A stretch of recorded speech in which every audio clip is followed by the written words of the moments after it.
Join us next time for more adventures with Gordon, Molly, and the gang as they protect America's atomic secrets by setting some off. Only on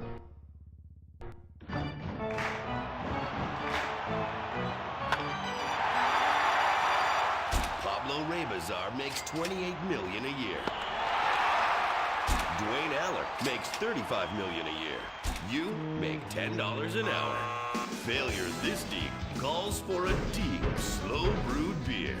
Lager, the official beer of American baseball. These guys are at the top of their game. You're at the bottom. Relive your glory days. Have a lager. Bored?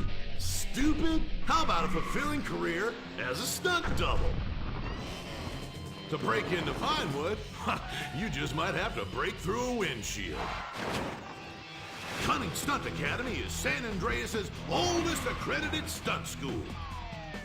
We have classes in high-speed accidents, taking a baseball bat to the face, getting shot, knifed in the back, falling off a building on fire, and getting run over.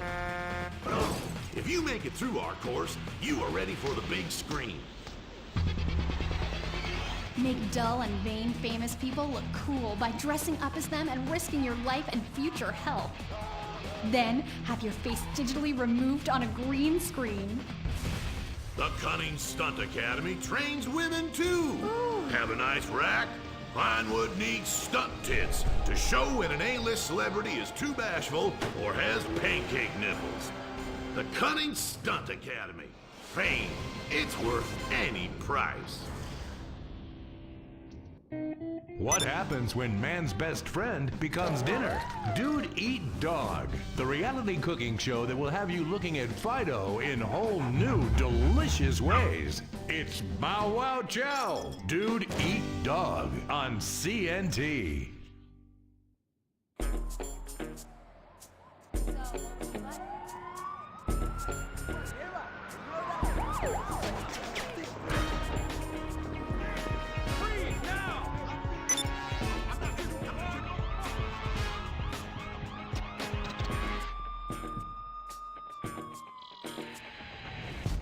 Welcome to Los Santos, the city of celluloid, sin, and cellulite removal.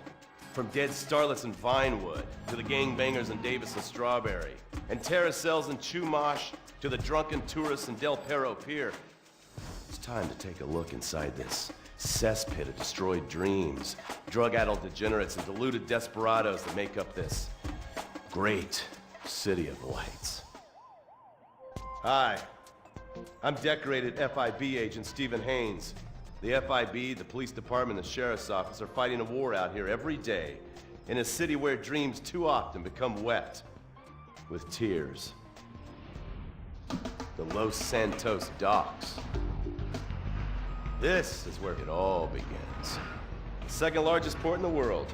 The great orifice of American capitalism. Stuff coming in, garbage going out. And hidden in over 2 million containers a day, God only knows where.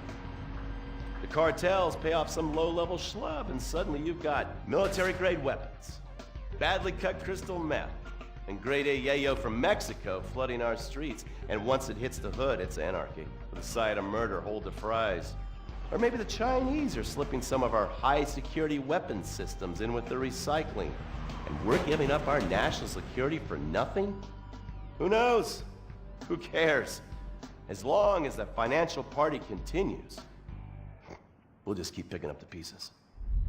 A word to the wise, kids. Never use PCP. It makes you want to punch cops or run around naked, and not necessarily always in that order.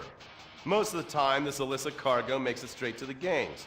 But sometimes an ordinary Joe lets go and loses his shit after a pipe or two of pleasure dust.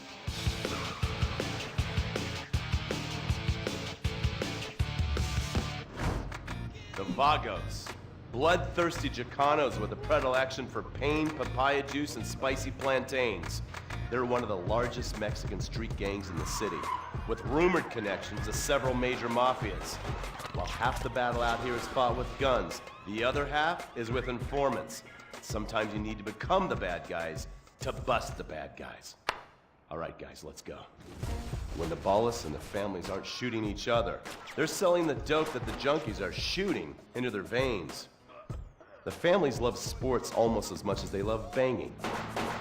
Flashy, arrogant, competitive, and aggressive, they are lifelong bitter enemies of the ballas. Wearing the colors of the feud or the corkers, the families call themselves Gang Green. Of course, like all families, they love a good squabble. Subdivided into sets, such as the Chamberlain Gangsters or the Carson Avenue set, it turns out the families love shooting each other almost as much as they love shooting ballas. Now, the LSPD have had many run-ins with various family sets over the years. With the ballas, the FIB take a more community outreach approach. Hey guys, stay out of trouble now. Suck my Steve fucking Haynes. Now, the ballas fly the colors of the Los Santos Panic, or the Boers, purple, because they are the bruise on the face of this city. While some thugs obviously prefer four wheels, other desperados prefer two. Leather, exhaust, and drugs. No, this isn't an exotic S&M party. These are one of the nation's toughest outlaw motorcycle gangs, the Lost. Rumors are they get a new tattoo for every person they stab. And it's definitely okay for your motorcycle mama to show her breast to your friends. The FIB has been tracking the Lost for years. We've jumped from coast to coast and have spent more time in the Midwest than a tornado spotter. When they're not running meth, they're smoking it. Or so I hear, a dangerous new drug on the streets called toilet cleaner. And believe me, your toilet will be cleaned after you've smoked some of it. Of course, Vinewood being Vinewood, it's not all about leathery dudes trying to show off on their motorbikes or roided up gangbangers stuck in some 90s time warp. This is the town that made mass murder into nostalgia. Of course, to become truly popular, your murder has to be both unsolved and gruesome. In a town full of alien spotters, adults dressed as zombies, and entertainers dressed as cartoon characters, it takes something particularly awful to really catch people's attention. The famous, unsolved murder of a Vinewood starlet is one such case. For years, horny nerds have wondered what happened to Leonora Johnson, and if they would have plucked up the courage to speak to her or kill her themselves. It's inspired filmmakers, writers, and copycat killers. Conspiracy theorists have blamed various celebrities, the mayor, the Soviets, short skirts, women's liberation, and hidden aliens embedded amongst us for the murder. But not all crime is premeditated. Maybe drinking's your thing. Look at this drunken buffoon, proving that there doesn't always need to be criminal intent to cause serious criminal damage. Or maybe you're just an overprivileged poppycock, living on daddy's pension and protesting about the unfairness of capitalism.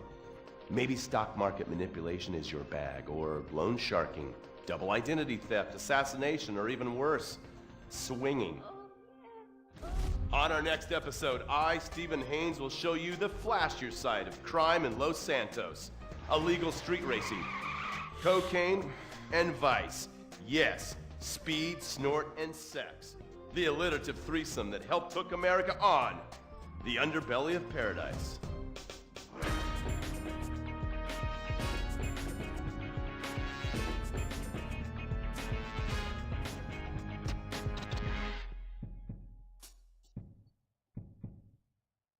In times like these, it's important to remember the good things. Sure, the economy may